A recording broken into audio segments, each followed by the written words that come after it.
This episode is sponsored by... Hey there, I'm Patrick Hines. And I'm Jillian Pensavalle. And we are the hosts of a new podcast called True Crime Obsessed. Each week, we break down a popular true crime documentary like The Keepers or Mommy, Dead and Dearest, and we chat about it in a fun and interesting way. We also have a ton of fun, and let's be real, we edit the hell out of our episodes. Well, Patrick does. So Patrick, play a clip of us being funny or something. And at one point, she's like, who am I to tell this family that they're not related? And I'm like, you're the FBI, Nancy. That's who you are. Like, if anyone has any right to tell these people that I'm so sorry to tell you this, but this is he's a mass imposter who's wanted by Interpol and who does this on the regular. Like you, Nancy, just tell them. Joe Maskell looks like one of the many sketches of the Zodiac Killer, which is totally appropriate. Have we ever seen the two of them in the same room together? Oh, did we just solve the Zodiac case? I think we did. We didn't even mean to. Oh my God. So if you're serious about true crime, but you also love to laugh, give us a try. Find True Crime Obsessed anywhere you get your podcasts. Welcome back to the True Crime Fan Club podcast. I'm your host, Lainey. A woman, mentally broken, wanted to end her life. A single mother who felt she had nowhere left to turn. That is until one March day, where the world of Judy Kirby would come crashing down. Okay, on to the show.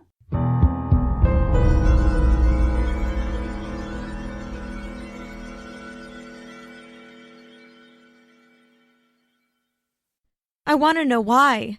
I love my babies. I wouldn't do nothing to hurt my babies. I swear to God in heaven I wouldn't. I wouldn't. I swear to God that is all I love. I wouldn't do nothing to hurt my babies. None of my babies. This is a statement that Judy Kirby made to police on March 25th, 2000, after a fatal car crash while she lay in a hospital bed recovering from her injuries. Police accused Judy of recklessly driving on the wrong side of I-67 in Martinsville, Indiana. They also had informed her that she took 7 lives. 3 of them were her children, 1 was her nephew, and 3 others were complete strangers.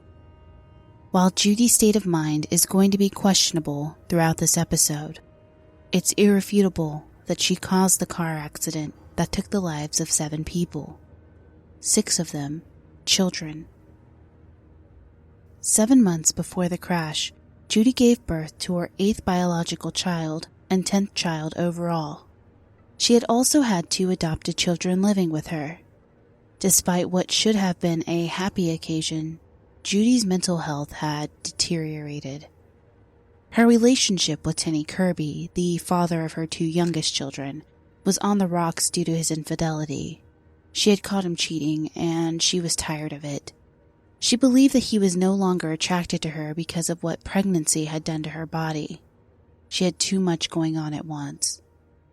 Worst of all, she was also looking at facing some jail time due to her role in trafficking prescription drugs.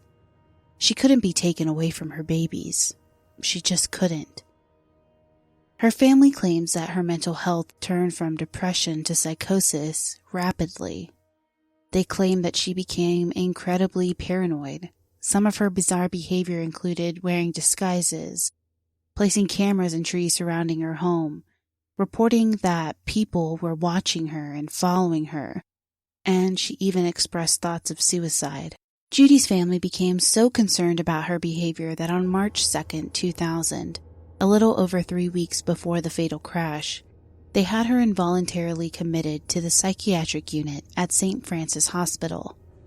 There, she was diagnosed as suffering from a major depressive disorder with postpartum onset with psychotic features.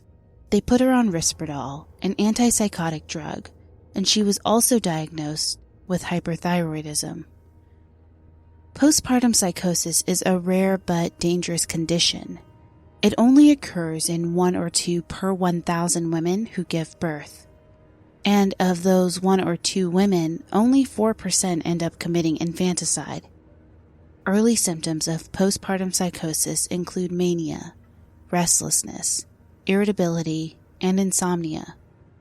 If left untreated, the psychosis leads to delusions and hallucinations. They center around the child, so the mother becomes hyperprotective, believing that someone or something is out to harm her child. Often, the mother goes through a process called merging, where she can't differentiate where she ends and the baby begins. Psychology Today talks about merging in the article Moms Who Kill, and state that psychotic merging becomes dangerous when the mother attempts to stop the loss of herself by either committing suicide or infanticide, also known as suicide by proxy. Psychotic merging is what happened to Andrea Yates. She deliberately drowned her 5 children in June 2001 after multiple suicide attempts. In her mind, killing her children was a way of protecting herself from further harm, since there is no difference between killing herself and killing her children. Clearly, postpartum psychosis is a complicated psychological disorder that needs to be taken seriously. The Risperdal helped Judy's psychosis, and on March 4th, 2 days after she was admitted, she was released from St. Francis. What we don't know is if she stayed on her medication after leaving the hospital. Whatever relief Judy had from her psychosis, it was short-lived. If you're wondering why she was able to leave early from a 3-day hold, it wasn't a 5150. 5150s commit a person to a psychiatric facility for about 72 hours. They do not get the option to check out early, like Judy did. The timeline of March 25th, 2000 has been pieced together by investigators through Judy's family members as well as countless other witnesses. It is as follows.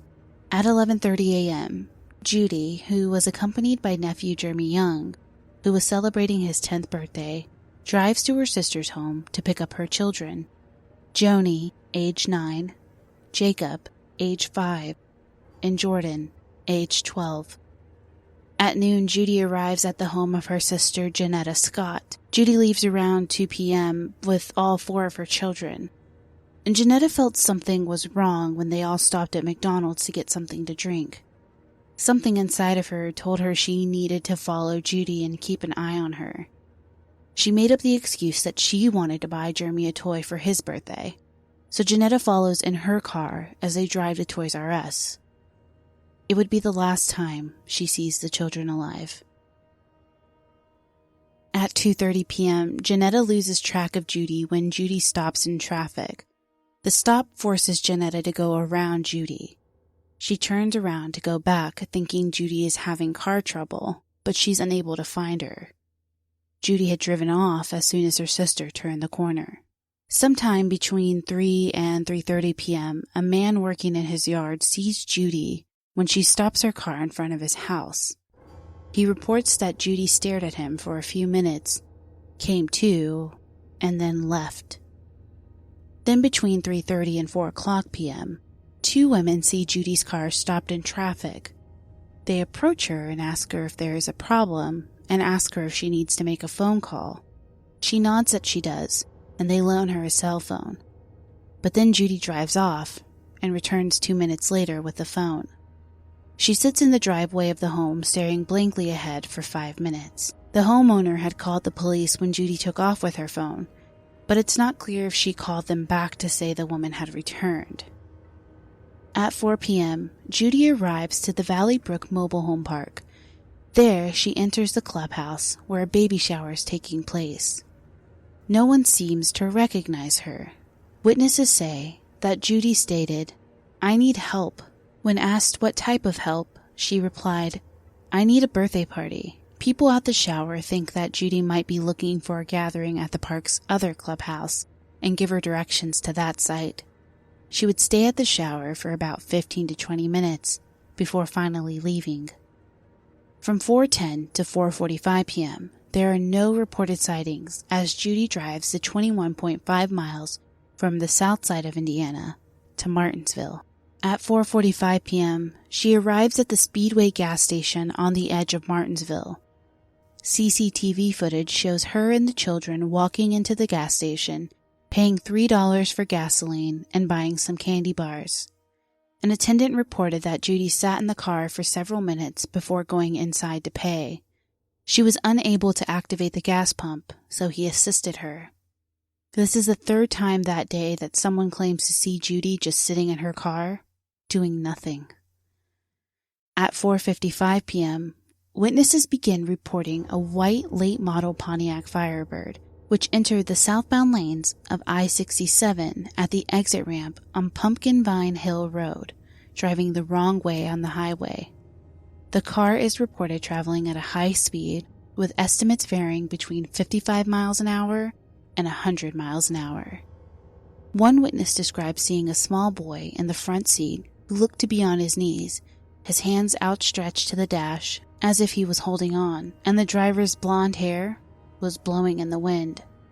Other drivers report that Judy does not appear to slow down or take evasive action as she meets oncoming vehicles. At 4:57 p.m., Judy's 1989 white Pontiac Firebird collides head-on with a van driven by Thomas Reel, a 40-year-old father from Martinsville. The collision, described by witnesses as a horrific, spectacular explosion, kills all 4 children riding with Judy. Also killed are Thomas and 2 of his children, Bradley Reel, age 13, and Jessica Reel, age 14. All 7 were pronounced dead at the scene.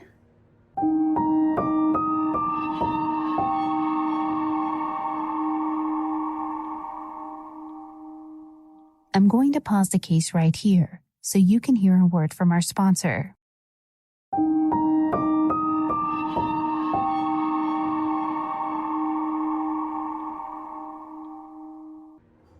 Judy and another passenger in the Reel van, Richard Miller, age 13, are taken to Methodist Hospital in Indianapolis.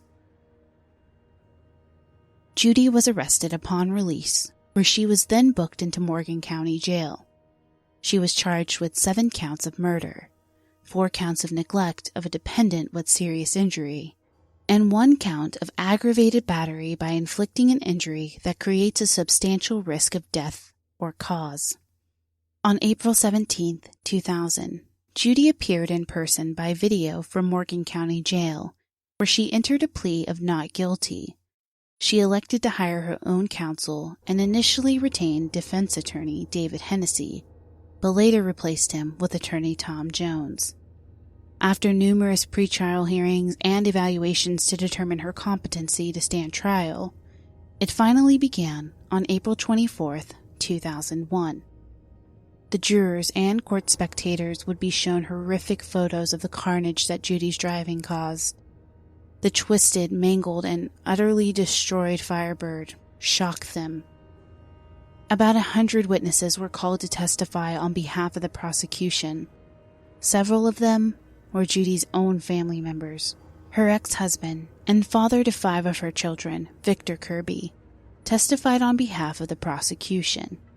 He stated that in February of 2000, he noticed the strange and erratic behavior of Judy. She called him, asking him to say that he received all of the items in her house as a part of the divorce settlement. She believed that she was being followed, and repeatedly made this request of him.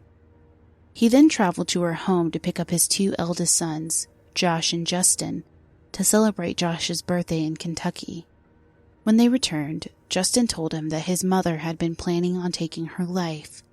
Justin later denied saying this about his mother. When he was being cross-examined by her defense team, Victor was asked if he believed that Judy hand-picked which children she would take with her that day. He responded with, "I don't think she knew what she was doing." The prosecution asked him to clarify his response by asking Victor if he believed the same about Judy driving on the wrong side of the highway. He stared straight at Judy and said, "She knew what she was doing then." Judy Kirby, who was Victor's brother and father of 2 of Judy's children, also testified that on the Thursday before the crash, Judy was acting normal and he didn't see anything wrong with her behavior. The prosecution's theory is that Tinny held the drug charges over Judy's head and did not want to have a relationship with her because she had too many children, which caused Judy to then become suicidal. Tinny denied those statements. During closing arguments, Deputy Prosecutor Terry Licoli describes the feeling Judy must have had as she drove almost 2 miles, passing 16 wrong-way signs on the wrong side of I-67. He said, "She had nerves of steel. Imagine that for 87 seconds.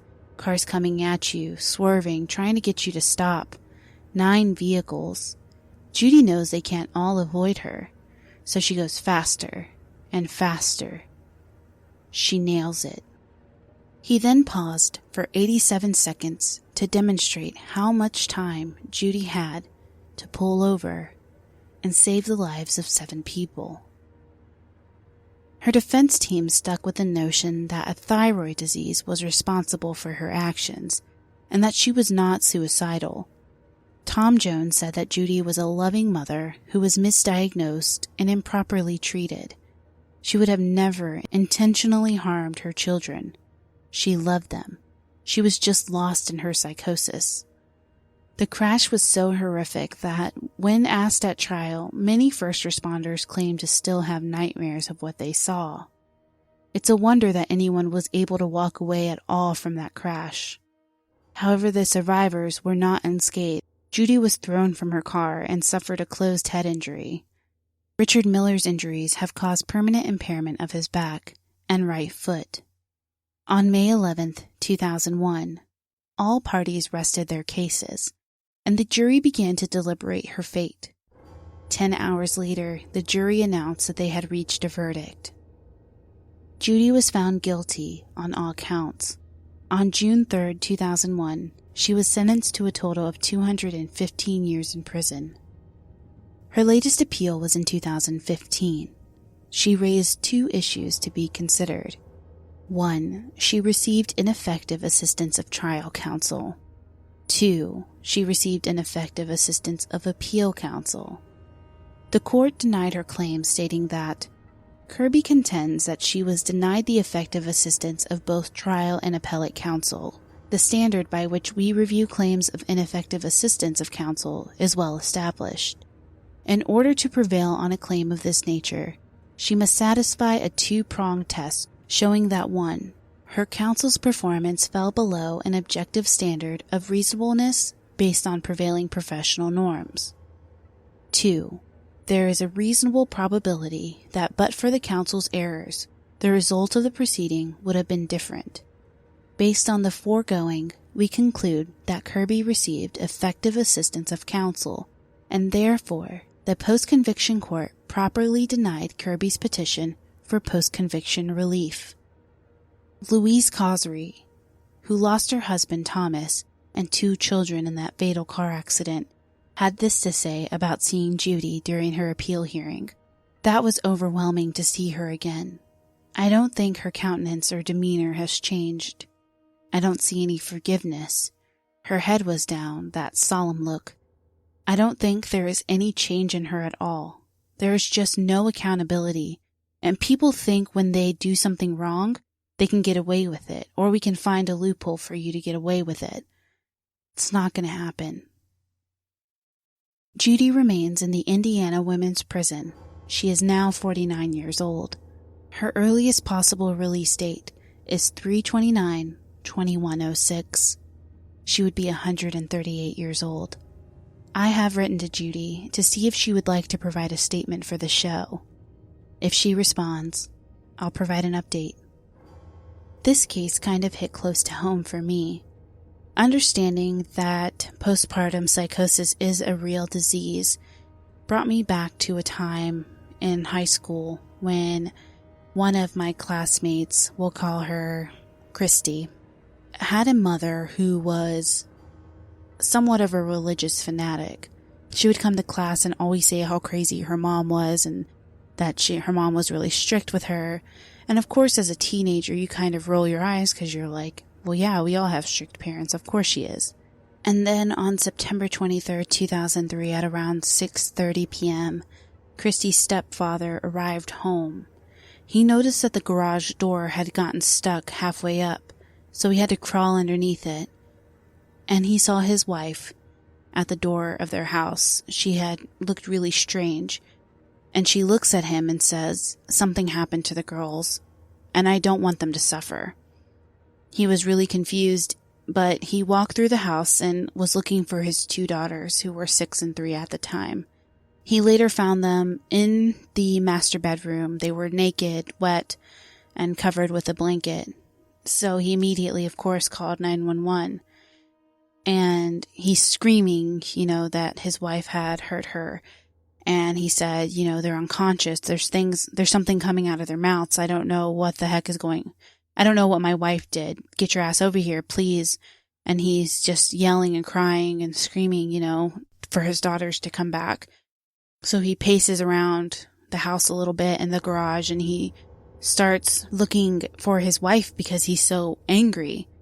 And you can hear him on the 911 call saying, "You should have seen a psychiatrist and you deserve to die. You're a stupid idiot." But once the dispatcher kind of diverts him back to the girls to see if he can do any life-saving techniques, of course he can't because they're already gone. He ends up, breaking down. The phone call ends. Paramedics arrive. She was charged with capital murder for causing the deaths of the 2 girls, but she was actually acquitted and was found not guilty by reason of insanity. She had never actually been seen by a mental health professional until the trial, where at least I think 6 or 7 of them agreed that she was in a delusional psychosis at the time of the murder. Christy used to say, that her mom was crazy and that she was, very religious. But what later came out was that her mom believed that people in the neighborhood were watching her and that evil spirits were in the house, and that they were telling her basically that the girls were going to die very slowly and very painfully. And so she wanted to spare them that pain. And so her only choice at the time was to murder them. There's a videotape or a YouTube clip, I'm sure, floating around of her interrogation, and she's very despondent, very not present when she's being questioned by investigators. And she describes the killings just very subdued. And then the psychiatrist starts asking her again, can you give me more details? Tell me what happened to the girls. And you see kind of this shift in her, and she starts kind of rocking back and forth and then breaks down and just starts sobbing as if she realized what happened to her children. In any case, she's committed to a mental facility in Texas where she is diagnosed with schizophrenia with psychosis.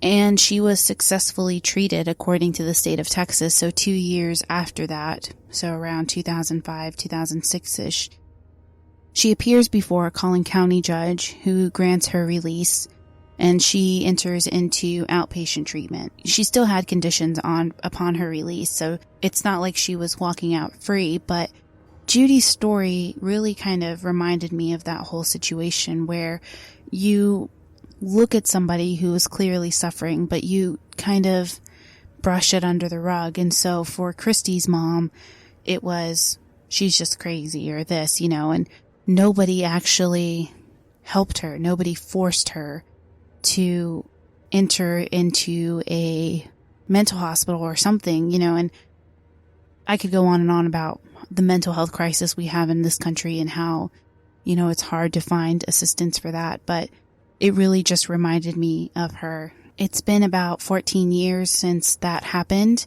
And I remember the week after, her sisters were laid to rest, Christy came back to school and it was life as usual. She was very detached and she kind of went through, obviously, an odd phase. And I don't know if she was getting any help for any of these issues. I hope that she was, but from what I understand now, she's leading a very happy and healthy life, so that's great. I don't know anything about her mother or where she's at. Judy's case just reminded me so much of Christy's mom. When I was talking to Brittany, the assistant researcher on the case, I was just drawing these parallels, so I wanted to share that little tidbit with you. Sorry to go off script. Okay, fan club members. As I conclude this episode, my one question to you is, how will you sleep tonight? Thank you for listening. If you enjoyed this episode, please be sure to subscribe, rate, and review on Apple Podcasts. It really helps us out. You can find us on most social media platforms, Twitter at TCFCpod, Facebook.com/TCFC podcast, Instagram TCFC_podcast, and of course, our website is truecrimefanclub.com. If you have an episode request or general suggestion, you can send us an email, tcfcpod@gmail.com. I would like to welcome to the club our most recent Patreon supporters, Heather P., Be Kind Callie /Jill C., Tani and George Plattis from the Dirty Bits podcast, Anne Gret, Ashley C., Ariel M., Carol C., Emma Z., Mike Brown from the Pleasing Terrors podcast, Sarah T., Nicole R., Allison M., and Angela S. Our music for the show was provided by We Talk of Dreams, who created custom music just for us. Check them out on Twitter at We Talk of Dreams. Special thanks to Jillian, host of the Court Junkie podcast, for voicing Judy's intro. You were absolutely amazing.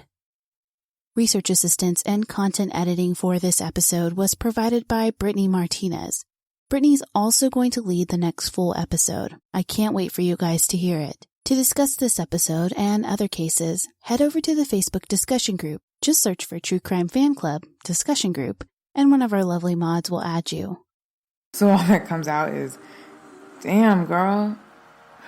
Well, me and my sisters have plenty of those moments, and we're pretty sure you do too.